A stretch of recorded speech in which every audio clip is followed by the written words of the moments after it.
ఇప్పుడైందిన వార్త ప్రముఖ కాంగ్రెస్ నేత గుండెతో కన్నుమూత తీవ్ర షాక్లో రేవంత్ రెడ్డి. వివరాలు వీడియోలో తెలుసుకుందాం. వీడియో పూర్తిగా చూడండి. అలాగే తప్పకుండా లైక్ చేయండి. మరిన్ని అప్డేట్స్ కోసం ఛానల్ని సబ్స్క్రైబ్ చేసుకోండి.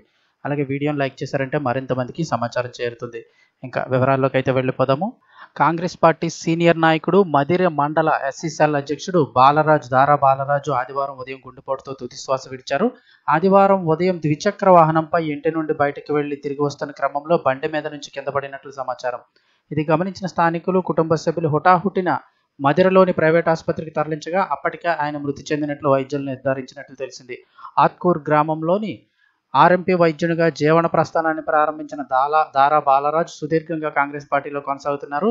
తొలుత మాజీ కేంద్ర మంత్రి, ప్రస్తుత రాజ్యసభ సభ్యురాలు రేణుకా చౌదరి అనుచరుగా రాజకీయ ప్రస్థానాన్ని ప్రారంభించిన ఆయన ఆ తర్వాత 2009 నుండి మదిర శాసనసభ్యులు, డిప్యూటీ సీఎం మల్లు భట్టి విక్రమార్కకు ముఖ్య అనుచరులుగా కొనసాగుతున్నారు.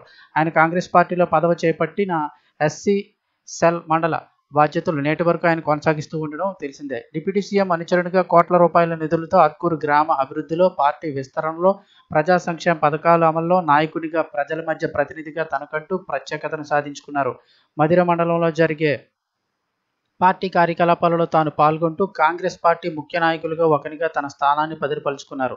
దారా బాలరాజు మృతి చెందారన్న వార్త కాంగ్రెస్ పార్టీ శ్రేణుల్లో, ఆత్కూరు గ్రామంలో ఆయన కుటుంబంలో కూడా విషాదాలు నింపాయి. ఈయనకు భార్య, అలాగే 2 కుమారులు కూడా ఉన్నారు.